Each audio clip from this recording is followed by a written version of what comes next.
Okay, we are back with another toy review, and I'm switching it up. Today, we're going to be reviewing the Super Powers line, the latest Wave 10 figures from McFarlane Toys. And as you can see, I have everyone except the Atom.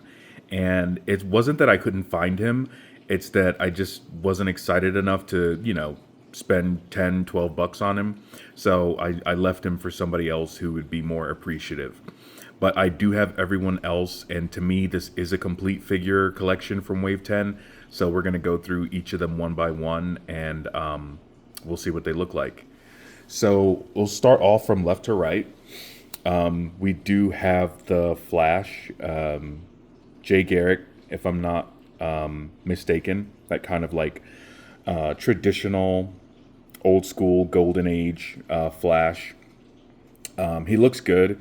I don't have a 12-inch, not 12-inch, but a 7-inch equivalent of this figure. So I thought that it was pretty fitting to get him in the Superpowers line. I love the paint. I love the small attention to detail.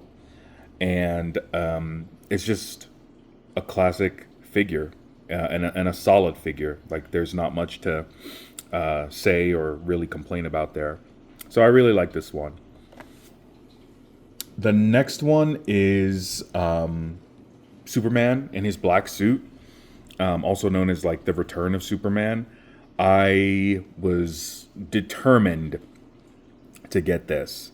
So for these two, for Batman, Maskless Batman, and Superman, Return of Superman, I had to drive. I had to drive 45 minutes to a GameStop that had these in stock and order them. And obviously, it was worth the drive because he looks amazing. The detail, the silver S on his chest, the hair, like, why don't we have this as a 6-inch figure? I keep saying 12-inch. I think I'm trying to say 1 in 12 scale, but in any case, I love this figure. He's awesome, and he's probably my favorite out of the line. But yeah, Superman Returns. The next one is everyone's favorite, Batman, and a maskless Batman, to be more specific. So if you're paying attention, you'll notice that this figure, although he is maskless, essentially he just comes with a cape. But on the art, it shows that his cowl is kind of draped back over his head. So you would think that you would have a cowl on the plastic figure as well, but you don't. You just have a soft goods cape, unfortunately.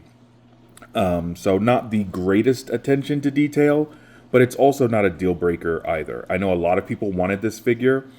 I was excited when I saw it. I have several other Superpower Batman editions, and I'll be showing those in future videos. But this is good for most people, and it's definitely good enough for me. So, yeah. Our next figure is Lobo. This supersized figure is just awesome. He has this soft goods vest, and I know a lot of people did not know that it was a soft goods vest. I wasn't even paying attention until somebody pointed it out. And then I was like, oh yeah, he does have a soft goods vest. His hair is a little bit underwhelming, especially when you compare it to, the artwork and his 7-inch McFarlane equivalent, where he's got that big motorcycle, motorcycle. But it's really nothing to complain about. He looks great. Obviously, he's based on the cartoon, the animation. He's got a great skull belt buckle. He's got these great knee guards, knee pads, knee shins, whatever. And he's got these really big black boots. So he's definitely a Lobo that you can identify with and that you can love. And if you don't have him, I highly recommend you look for him. I think I got him on pre-order, so I was pretty quick with this one. And last but not least is our favorite boy wonder, Robin.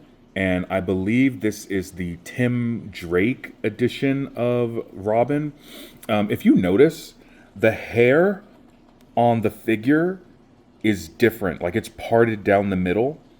But if you look at the artwork, he's got like a side part. So I think the side part was supposed to be reminiscent of Dick Grayson. And then when they actually did the figure, they gave him a middle part, which looks to be more consistent with like Tim Drake's look. But this Robin is whoever you want him to be. He's great. He's got his classic red, yellow, and green outfit on. The pixie boots, simple mask, and he just, he gives you that classic 1950s look. And yeah, it just, there's no complaints about this figure. This was the last figure that I collected. So in terms of like the order that I got them in, I pre-ordered Lobo. A day later, I got the Jay Garrick Flash. Then I drove, I don't know how long it was, maybe a week later or a couple days in between him arriving. But like a few days after that, I drove to GameStop and I found these two. I picked them up in store. And then lastly, Robin came in the mail not even a week ago. So yeah, I'm not going to make this video too long. You guys see what I have. You guys see what they look like. If you're not collecting superpowers, you're definitely missing out. These 4-inch figures are a great addition to any sort of collection that you already have. I highly recommend you collect the 4-inch figures if you're not. Collect the 3 3/4-inch figures if you're not. I'm going to start showing some X-Men 3 3/4-inch figures very soon. And I'm going to show you guys some more in my collection in the coming days. But for today, we are highlighting Superpowers Wave 10. And yeah, they're awesome. So thanks, and I'll see you guys next time. Peace.